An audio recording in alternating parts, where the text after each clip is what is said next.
युतीच्या वतीनं आज खरं तर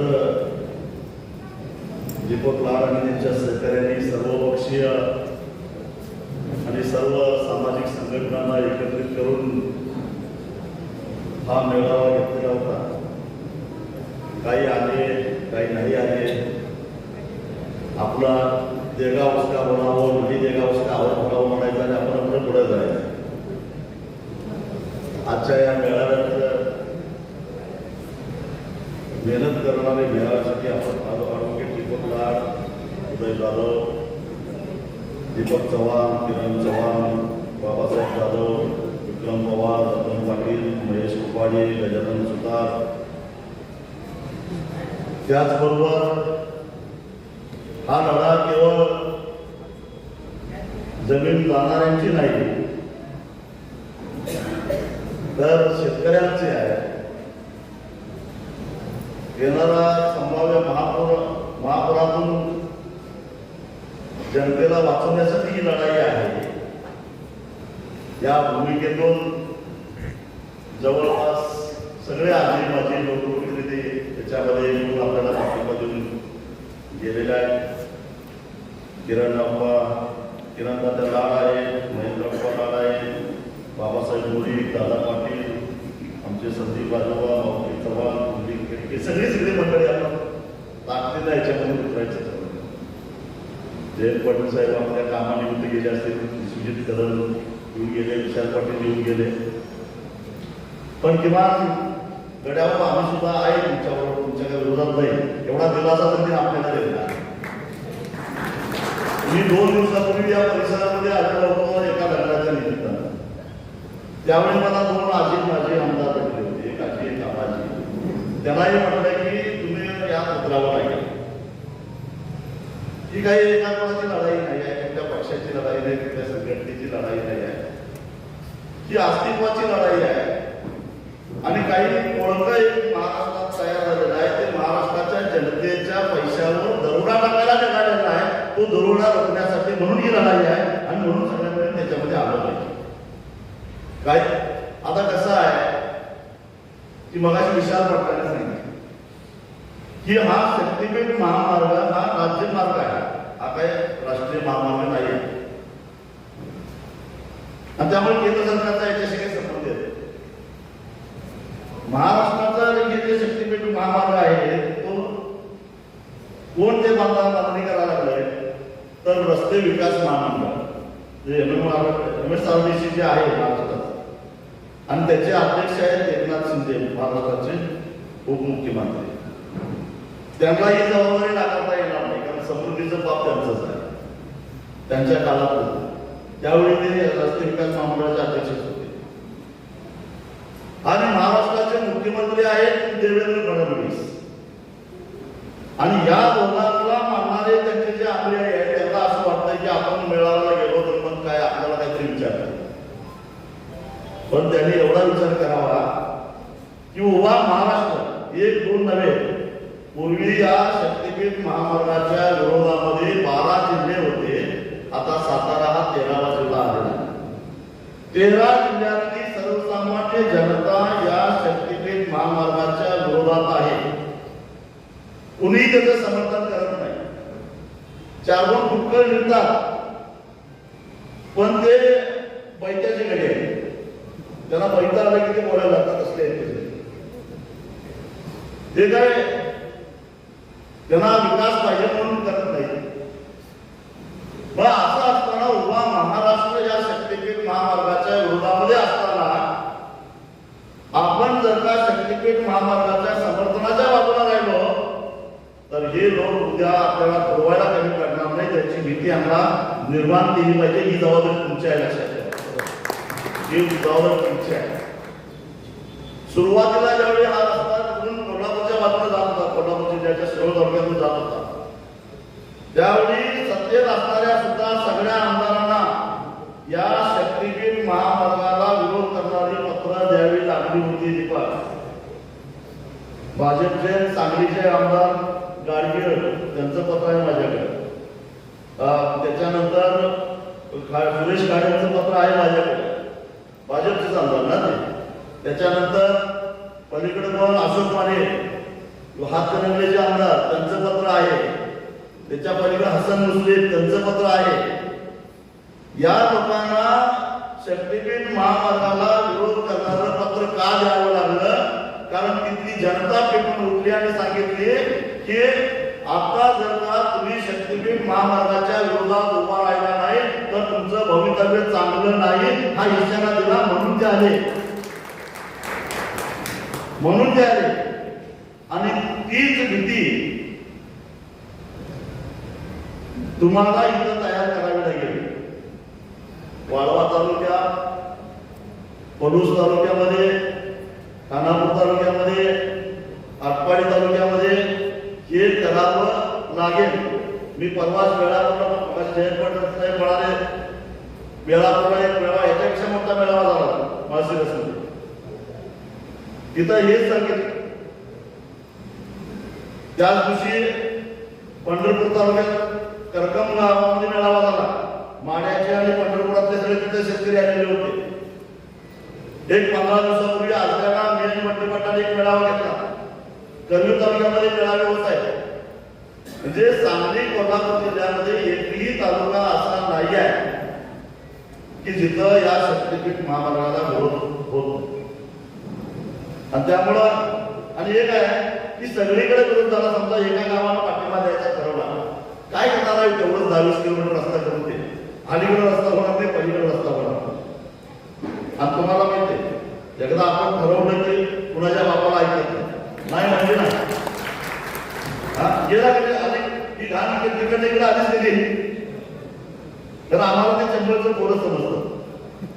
त्यांना वाटतं की चंबळच्या घरातनं दुसरीकडे गेलेलं बरं. मुळामध्ये रस्ता कुठून होतो याच्यापेक्षा त्यांना रस आहे रस्ता करण्यामध्ये. कारण ज्या रस्त्यासाठी ते 1 लाख कोटी रुपये खर्च करणार आहे तो रस्ता केवळ 40 ते 42,000 कोटीमध्ये पूर्ण होणार. म्हणजे जवळपास 58 ते 60,000 कोटी रुपये 2029च्या निवडणुकीसाठी त्यांना काढायचे आहे. म्हणून तुम्ही का तुमचा बळी देताय? तुम्ही का तुमचा बळी देताय? त्यांना निवडणुकीसाठी पैसे उभे करायचे म्हणून तुम्ही तुमचा बळी का देताय? एवढाच मला तुम्हाला सवाल. तुम्हाला हे माहिती आहे का घोगाव पासून कामेरी पर्यंत 18 किलोमीटरचा रस्ता जातोय. 18 किलोमीटर लांबी होती, 18.2 काहीतरी. डोंगरासारखा भराव पडणार आहे इथून घोगाव पासून कामेरी पर्यंत. आणि हा भराव ज्यावेळी पडेल त्यावेळी पूल कुठं होईल? फक्त कृष्णेवर होईल. नंतर वाडेवाद एक ओढा आला त्या ओढ्यावर एक थोडासा छोटा पूल होईल. पण जुलै महिन्यामध्ये जेव्हा कृष्णा नदीच्या पात्रातनं पाणी बाहेर पडतंय, 2-2 किलोमीटर बाहेर जातंय, त्या पाण्याच्या प्रवाहामध्ये अडथळा निर्माण झाल्यानंतर पुढे काय होईल? त्या अडथळ्याचा परिणाम पाठीमागं रामना नदीला अगदी मलकापूरपर्यंत शेववाडीच्या त्याचा परिणाम होतो. कारण पुढं कामेरीच्या पुढे गेले की कुर्लक पासून आणि परत ज्योतिबाच्या पायथ्यापर्यंत पुन्हा एक 15-20 किलोमीटरचा भराव पडणार आहे. त्याला वारणा नदीचं पाणी आटणार आहे. आणि ते वारणा नदीचं पाणी आटलं तर ते मलकापूरपर्यंत पाणी म्हणजे शेववाडी मलकापूरपर्यंत पाणी तुंबत जाणार आहे. आणि इकडं घोगाव ते कामेरी हा भराव पडल्यानंतर याचा परिणाम पाटणपर्यंत जाणार आहे. कोयना नदीचं पाणी आटणार आहे. कराड शहर बेचिराग होणार आहे. दूर ठेवा तुम्ही. आणि मग कराड तालुक्यातले आणि वाळवा तालुक्यातले, पलूस तालुक्यातले या कृष्णा नदीच्या काठचे लोकांची अवस्था काय होईल? जुलै महिन्यामध्ये आधीच आपण 2018ला अनुभवलं, 2019ला अनुभवलं, 21ला अनुभवलं. 2005चा पाऊस जास्त कधी पडला? 2005ला जास्त पडला का 21ला पडला? हा 5 साला होता. वैश्विक तापमानवाढीमुळे आता निसर्गामध्ये एवढे चमत्कारी बदल व्हायला लागलेले आहेत की कमी वेळेमध्ये जास्त पाऊस पडायला लागला. आणि आपल्या जमिनी आपण शेती करण्याच्या नादामध्ये एवढे सपाट करून ठेवले आहेत, पाण्याचे जे नैसर्गिक प्रवाह आहेत त्याच्यामध्ये आपण ते सगळे काढून टाकलेले आहेत. आणि त्यामुळं पावसाचं पडलेलं पाणी लगेचच्या लगेच जात नाही, तुंबत जायला. आणि नदीपात्रामध्ये पाणी वाहून नेण्याची क्षमता कमी झालेली आहे. या सगळ्याचा परिणाम म्हणजे त्याच्यावर तर उंटाच्या काठीवरची शेवटची काडी म्हणजे शक्तीपीठ महामार्ग बांधत असताना या सांगली, कोल्हापूर आणि सातारा जिल्ह्यामध्ये या ज्या कृष्णा उपनद्यांच्या खोऱ्यामध्ये जे भराव पडणार आहे, हा भराव म्हणजे उंटाच्या पाठीवरचा शेवटची काठी आहे. 15-15 दिवस गाव सुरू जावं लागेल. ज्याची जमीन जाणार नाही त्याला सुद्धा हे लक्षात ठेवा. जवळपास 20 लाख टन ऊसाचं उत्पादन कमी होईल. 2-2 महिने शेतात पाणी राहिल्यावर काय होईल? हे जे साखर आता गेले सगळे यांनी साखर कारखान्याचं एक्सपान्शन करून 5,000-10,000 टनाचे केले, ते आताच 3-3 महिने चालणार नाही. उद्या ते 2 महिने सुद्धा कारखाने चालणार नाही. काय आर्थिक परिणाम या भागावर होतील, काय सामाजिक परिणाम या भागावर होतील याचा कुठेतरी विचार केला पाहिजे. आणि म्हणून या महाराष्ट्राचे जबाबदार नागरिक म्हणून आपल्याला सगळ्यांना या शक्तीपीठ महामार्गाला विरोध केला. बरं त्या केला असतं, माझ्या आधीच्या वक्त्यांनी सगळ्यांनी सांगितलेलं आम्ही काय केला असतं, खरोखरच जर आवश्यकता असते. पण कधी तुम्ही ऐकलंय का पंढरपूरला आषाढी एकादशीला जाताना सुद्धा ट्रॅफिक जाम झाले? कधी ऐकलं का तुम्ही? जवळ 20-20 लाख लोक जमतात आषाढी एकादशीला. कधी ट्रॅफिक जाम झालं का? नवरात्रीला तुळजापूरला लाखो लोक जमत जातात, कधी ट्रॅफिक जाम झालं का? म्हणजे आता अस्तित्वात आहेत रस्ते. मग यांचं म्हणणं काय, आम्ही 20 वर्षानंतरचा विचार करतोय, त्यासाठी आत्ताच रस्ता बांधून ठेवतोय. सगळा ठेका तुम्हीच घेतलाय काय? 20 वर्षानंतरचा काय? 20 वर्षानंतर जे लोक कमिशन खाणार आहेत ते आता आम्हाला खायचं असं म्हणणार. ठीक आहे, तुम्ही फार राष्ट्रीय पुरुष आहात, कारण विकास पुरुष आहे. काय आता त्याला काही इन्फ्रामॅन असं देवेंद्र फडणवीसांना नवीन आता नाव मिळालेलं आहे. तुम्ही फार भ्रष्ट आहात, असू द्या. मग आहे तो रस्ता बंद करा, आहे ना पर्याय. 8 पदरी रस्ता करता येईल एवढं ऍप्लिकेशन रत्नागिरी नागपूर रस्त्याला आधीच करून ठेवलेलं आहे. एवढी जमीन आधीच घेऊन ठेवली, 8 पदरी करता येईल एवढं. आता तो 4 पदरी आहे, म्हणजे अजून 4 पदरी रस्ता तो वाढवता येईल. मग हे काय म्हणजे आम्हाला एक्सप्रेस करायचा आहे. ठीक आहे, 4 पदरी एक्सप्रेस करा, 4 पदरी आमच्यासाठी ठेवा. अलीकडे पलीकडं सर्व्हिस रोड केल्यासारखं जाऊन द्या तुमच्या सुधार गाड्या त्या रस्त्याला. नाही, आम्हाला हाच रस्ता करायचा. एक तर राज्यावर कर्ज एवढा आहे, दररोज लोक काय मागायला गेलं, राज्यावर कर्ज आहे आपण काही देऊ शकत नाही. ती ठेकेदार मोर्चे काढा लागतात. खरं तर त्या ठेकेदारांना सुद्धा अक्कल नाही. 96,000 कोटी काहीतरी थकबाकी राहिल्या आणि ते मोर्चे काढा लागले. मला एक काम म्हणतात, तुम्ही आमच्या आंदोलनात आलं पाहिजे. मी म्हटलं नक्की येतो, पण कधी ज्यांना तुम्ही 20% प्रमाणे पैसे रोख दिले आणि कामं केले त्यांच्या घरावर मोर्चा पहिला काढा, सरकारकडे जाऊया. मला काय माहित नाही तुमचे दर काय काय आहेत टक्केवारीचे. ज्यांना पैसे देऊन तुम्ही कामं घेतले त्यांच्या घरावर जाऊया ना, त्यांची जबाबदारी केली. रोख पैसे घेतले तुम्ही, मग त्यांच्याकडे जाऊ म्हटलं. पण त्यांची हिंमत नाही त्यांच्याकडे जायची. मग त्या ठेकेदारांचे पैसे द्यायला त्यांच्याकडे पैसे नाही. दुसरं म्हटलं तर काम मगाशी जयंत पाटलांनी सांगितलं, आपल्याला पाण्यात रस्ते मारतोय पण रस्ते नाही त्यांच्याकडं. ग्रामीण महामार्ग सुधारणा म्हणलं, जिल्हा परिषदला पैसे द्या, आम्हाला रस्ते गाव रस्ते करायचे, त्यांच्याकडे पैसे नाही.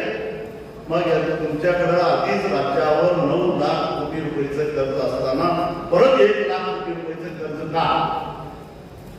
बरं, यात 1 रुपया सुद्धा सरकार घालणार नाही. हे 1 लाख कोटी रुपये त्या रस्त्यावरनं भविष्यामध्ये जे प्रवास करणार आहेत त्या प्रवाशांनी टोलच्या रूपामध्ये भरायचे आहेत. 1 रुपया सुद्धा सरकारचा असणार नाही. टोल मध्ये आपण टोल कोण देणार? आमदारला टोल माफ, खासदारला टोल माफ, मंत्र्याला टोल माफ, सरकारी अधिकाऱ्याला टोल माफ, न्यायाधीशाला टोल माफ, पोलिसाला टोल माफ. भरतोय कोण? पुण्याने आम्ही. म्हणजे जे चोर आहेत त्याला टोल माफ आणि पैसे भरायचे आम्ही. आणि ते किती भरायचे? तर आम्ही जो रस्ता 42,000 कोटी पूर्ण व्हायला पाहिजे ना, त्याला हे खर्च करणार 1 लाख कोटी रुपये आणि ते पैसे टोलच्या रूपानं आम्ही भरायचे. हा रस्ता झाला. त्याला लाज वाटली पाहिजे. छत्रपती शिवाजी महाराजांचं नाव घेतात. अरे छत्रपती शिवाजी महाराजांनी या महाराष्ट्रामध्ये गावामध्ये ढग आणि पेंढाऱ्यांचा बंदोबस्त करून खऱ्या अर्थानं शोषणमुक्त समाज निर्माण केलेला होता आणि टोलच्या रूपानं हे नवे ढग आणि पेंढारे आता तयार झाले आहेत आणि त्यांना बळी पडायचं आहे आम्ही टोलवर त्या गुंडांच्याकडे मार कोण जाते तुम्ही आणि सामान्य माणसं आणि म्हणून विकासाच्या नावाखाली सभ्य भाषेमध्ये हे जे दरोडे टाकायला लागलेले आहेत रस्ता नवीन रस्ता करून तो दरोडा थांबवला पाहिजे ही क्रांतिमुखी भूमी आहे क्रांतिकारकांची भूमी आहे त्याला विरोध केला विरोध करायचं ठरवलं पण कसं करायचं असहकाराची भूमिका घेतली पाहिजे आपल्याला पहिल्यापासून मोजणीला सुरुवात होऊन द्यायची नाही जोपर्यंत आपण त्यांना संयुक्त मोजणीला सहकार्य करत नाही तोपर्यंत ते पुढे जाऊ शकत नाही आता इथे शँकेटवरनं किंवा ड्रोननं काहीतरी केलंय परंतु जोपर्यंत ज्या गटातला तो रस्ता जातोय त्या गटातल्या शेतकऱ्याची संयुक्त मोजणीवर सही होत नाही तोपर्यंत हे पुढे काहीच करू शकत नाही तेव्हा संयुक्त मोजणीपासूनच त्याला विरोध करायचा बोर्डची एकटी आणि गुळगुळीत भूमिका घेऊ नका करणारे विरोध करायला तुम्ही कशाला वाईट हो तसं करायला गेला तर सगळ्यांच्यासाठी तुम्ही खड्डा काढायला त्या खड्ड्यात तुम्ही पडणार हे लक्षात घ्या त्यामुळे ही बोर्डची भूमिका न घेता ज्यांची जमीन जाणार आहे ते आणि ज्यांची जाणार आहे ते किमान पूर्वपणे करणार आहेत किंवा मग पडलेल्या पावसाचं पाणी आणल्यामुळे नुकसान होणार आहे गावाच्या फायद्या होणार आहे म्हणून सगळ्या गावकऱ्यांनी विरोध केला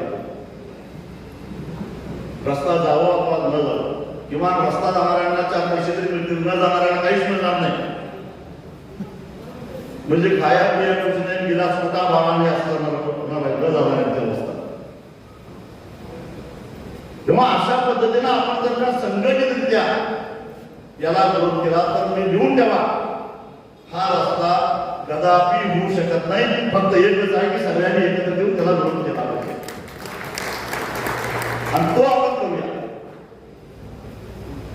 हा ते आपल्यातले काही वादविवाद तयार करतील विकासाला विरोध करायला या राजनीतीला सवयच आहे मोर्चेच काढताय काय विरोधच करत असतंय पण मी कुठे रस्ता नागपूर रत्नागिरी रस्त्याला विरोध केला का ईश्वरपूर सांगली रस्त्याला विरोध केला का रुंदीकरणाला नाही केला जे गरजेचं आहे ते करायला विरोध नाही केला आणि त्यामुळं पण माझ्या डोळ्यासमोर दिसायला लागलेलं आहे की इथं दरोडा पडायला लागला आहे आणि दरोडा पडत असताना सुद्धा दरोडा टाकणाऱ्यांना जर म्हटलं तुझं कुठं चाललंय की दुसऱ्याच्या घरात दरोडा टाकलाय असं कोण म्हणत असेल तर मी ते बघत बसू शकत नाही मी विरोध करणार म्हणजे करणार ही भूमिका प्रत्येकाची असली पाहिजे आणि त्या पद्धतीनं आपण त्याला विरोध करूया हा इथला रस्ता जातो आता एक साताऱ्याचा एक मंत्री आता उठलाय आमच्या भागात न्या म्हणून त्याचाही बघतो कार्यक्रम करून एकदा जवळ येतो साताऱ्याला काही काळजी करणार मी फार अगदी हिंगोली पासून सगळ्या जिल्ह्यामध्ये जाऊन आलेला आहे वर्धा असेल यवतमाळ असेल हिंगोली असेल परभणी असेल धाराशिव असेल सोलापूर असेल एक विषय अगदी सिंधुदुर्ग सुद्धा ज्या पत्रादेवीचा मगाशी उल्लेख झाला त्या पत्रादेवीला सुद्धा साखर घालायला गेलो होतो यांना जरा साखर घाला ज्या काहीतरी सुबुद्धी सुचावी म्हणून मला मी सावंतवाडीच्या लोकांना म्हटलं चला मला पत्रादेवी दाखवा ते लोक हसायला लागले तुमचं काय काम आहे म्हणजे पत्रादेवीकडे म्हणजे पत्रादेवी हे काय सगळ्या लोकांनी दर्शनाला जावं म्हणजे त्यांना एवढी तरी अक्कल पाहिजे हो ते खरोखरच मंदिर कसलं आहे काय आहे त्याला शक्तीपीठ म्हणायला लागलं आपण आणि तिथल्या स्थानिक लोक त्याच्या लोकांचे त्या मंदिराबद्दल काय भावना आहे हे सुद्धा एवढं सुद्धा बघण्याची त्यांना त्या पत्रादेवीच्या शेजारी बांधा गाव आहे बांधा गावाच्या सीमेवरती पत्रादेवी आहे आणि बांधामध्ये अर्धलिंगेश्वर नावाचं महादेवाचं मंदिर आहे ते प्रसिद्ध आहे तीर्थक्षेत्र आहे किमान त्याचं तरी नाव घालायचं एवढी सुद्धा अक्कल नाही याला शक्तीपीठ म्हणला तर ते बांध्याचं अर्धलिंगेश्वर शक्तीपीठ आहे पण काय झालं इतका यांना पैसा खायची घाई एवढी घाई झाली होती की कुठला यांना यमन सोडवायचं होतं काय ओरा दिली ते पत्रा दिली यमन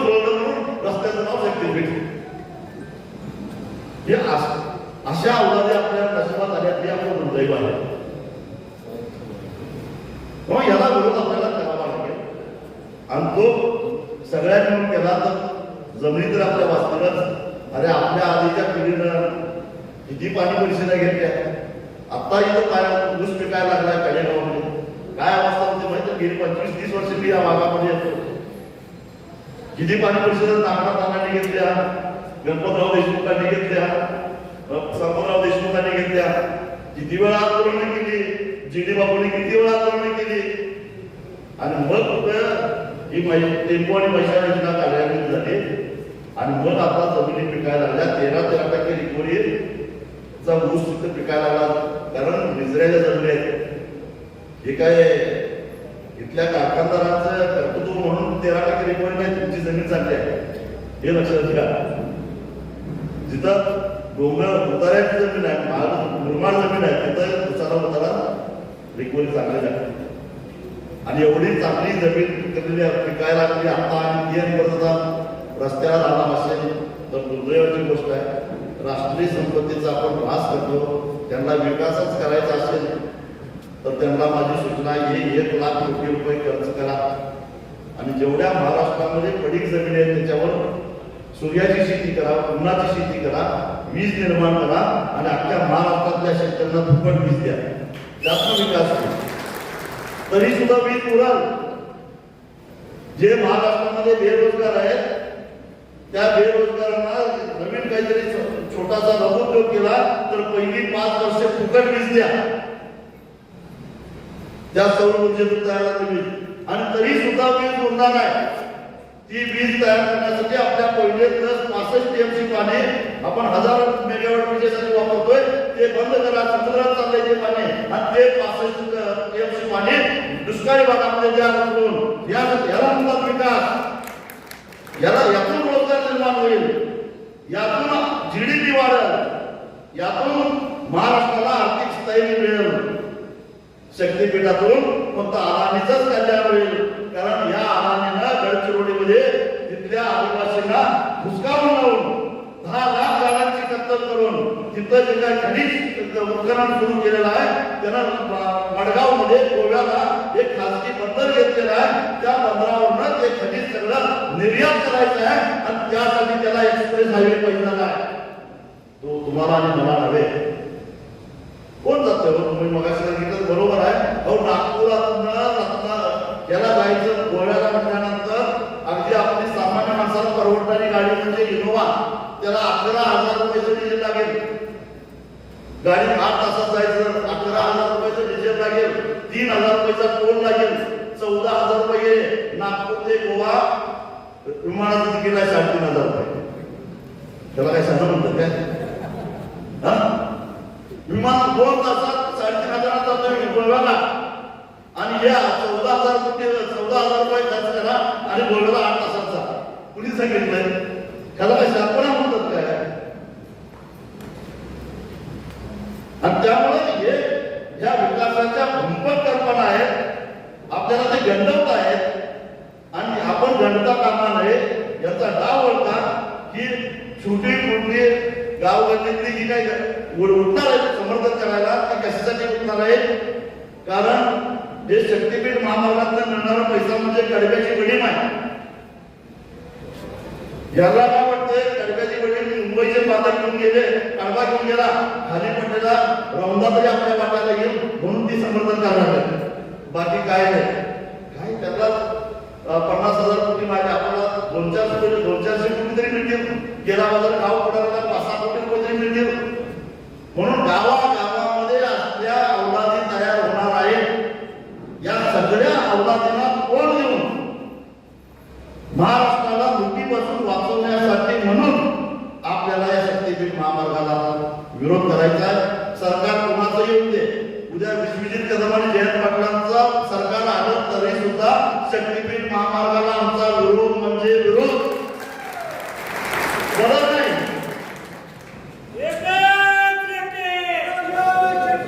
ही भूमिका स्पष्ट आहे. सरकार कोणाचंही असू दे, देवेंद्र फडणवीस एकनाथ शिंदेचा असो किंवा जयंत पाटील विश्वजित कदमांचा असो, या शक्तीपीठ महामार्ग हा आमच्या मुळावर उठलेला आहे. आमचा त्याला विरोध आहे. त्यामुळे राजकारणाचा प्रश्न येतोय सुद्धा. आणि अशाच पद्धतीनं भूमिका आपल्याला सगळ्यांना घ्यायला पाहिजे. माझी तुम्हाला विनंती आहे, आता इथून पुढे दुसरी प्रक्रिया सुरू होईल. आता अजूनही आता त्यांनी जे काय व्हायरल केलेलं पत्र त्याच्यावर सही नाही कोणाची, पण ते खरं आहे काय, फक्त ते काय करतात, ट्रायल घेत आहे. तुमचा विरोध किती होतोय, तुमच्या प्रतिक्रिया काय म्हणतात त्याची ट्रायल घेण्यासाठी म्हणून हा जो आता रेखांकन जे काय व्हायरल केलेला आहे ते त्यांनीच केलेला आहे. आणि तुमचा विरोध जर का झाला तर कदाचित तो बदलू शकतो किंवा रद्द होऊ शकतो. तो विरोध प्रकट होणं गरजेचं आहे. आणि तो प्रकट होत असताना समजा त्यांनी संयुक्त कृतीचा भाग टाकला. तुमच्या माहितीसाठी सांगतो, या गेल्या 8-10 दिवसामध्ये सांगली कोल्हापूरचे एसपी बदललेले आहेत, कलेक्टर बदललेले आहेत आणि हे सगळे त्या शक्तीपीठ महामार्गासाठी इथं आणलेले आहेत. हे लक्षात ठेवा. मी तुम्हाला आता जोग्याची झालं पुढं हा रेटायचाच रस्ता या दृष्टिकोनातून त्यांनी आतापासून एक करून 3 गोळा करायला चालू केलेले आहे. त्यांची तयारी चालू आहे. तुम्ही बेसावध राहू नका. पण ते मूठभर आहेत, आपण ढीकभर आहोत. जेव्हा आले पूर्णीकरणानंतर एका दुसरं गाव बनवून येतील, ते एकाच वेळी सगळीकडे होणार नाही. एक लक्षात ठेवायचं की आपण एकटे तुमचे काही करू शकत नाही. ज्या गावात मोजणीला ते येतील त्या दिवशी बाकी शक्तीपीठ बाधित असणाऱ्या सगळ्या कडेपूर तालुका असेल, पलूस तालुका असेल, वाळवा तालुका असेल, सगळ्या गावातल्या लोकांनी त्या ठिकाणी गोळा व्हायचा आणि त्यांना पळवून लावायचा. आतापर्यंत मी हेच केलेलं आहे. आता हेच करायचं. हे कसं धुंदीच्या धुंदी घेऊन फिरतात तरी पोलिसांच्या धुंदी घेऊन फिरतात. 200-300 पोलीस गोळा करतात ते मोजणीसाठी. तसं आपण सुद्धा आपली झुंड गोळा करायची आणि त्यांना पळवून लावायचं. असं केलं तर हा शक्तीपीठ महामार्ग इथनं जाऊ शकतो. स्थानिकांना त्याचा काही फायदा नाही. माझ्या आधीच्या अनेक वक्त्यांनी सांगितलेलं आहे. आपल्याला कोणता त्याचा प्रवेशच नाही तर काय होईल त्याचा विकास, कसला विकास हो. आता कुंडलवरून रेल्वे गेल्या, काय रेल्वेचा फायदा झाला? काहीच नाही. उलट जमिनीचे 2 भाग झाले रेल्वेवर. तसंच एक्सप्रेस हा साधा रस्ता असता तर फायदा होऊ शकतो. रस्त्याकडला एखादा धाबा काढू शकतो, एखादं काहीतरी हॉटेल काढू शकतो, एखादं काहीतरी वर्कशॉप काढू शकतो, अजून काहीतरी काढू शकतो, एखादं गोडाऊन वेअरहाऊस बांधून भाड्यात देऊ शकतो. साधा रस्ता असेल. पण हा एक्सप्रेस आहे, याच्यावर प्रवेशच नाही तुम्हाला. त्यामुळे आपल्याकडे कोणी रस्त्यावरचा येणार नाही. पण त्या रस्त्याचा फायदा आपल्याला काहीच नाही, काहीच नाही. आदानीच्या फायद्यासाठी, मोठ्या लोकांच्या फायद्यासाठी जर आपला ते बळी देत असेल तर आपण बळी का जायचा? आपल्याला बळी घ्यायला आता इथं आतापर्यंत एवढं बळी देत इथं पण आणलंय. इतर पुढं आम्ही असं काही बळी देऊन जाणार नाही. आता कुठं जरा आर्थिक स्थैर्य या परिसराला आलेलं आहे. ते म्हणजे स्थिती पाण्याकडे आल्यामुळं, बागायती झाल्यामुळं स्थैर्य आलेलं आहे. ते जर आपण आता बेसावत राहिलो तर काळ आपल्याला माफ करणार नाही, पुढची पिढी आपल्याला माफ करणार नाही. याची जाणीव सगळ्यांनी जेव्हा आणि ताकदीनं या शक्तीपीठ महामार्गाला विरोध करा एवढं सांगतो आणि थांबतो. धन्यवाद.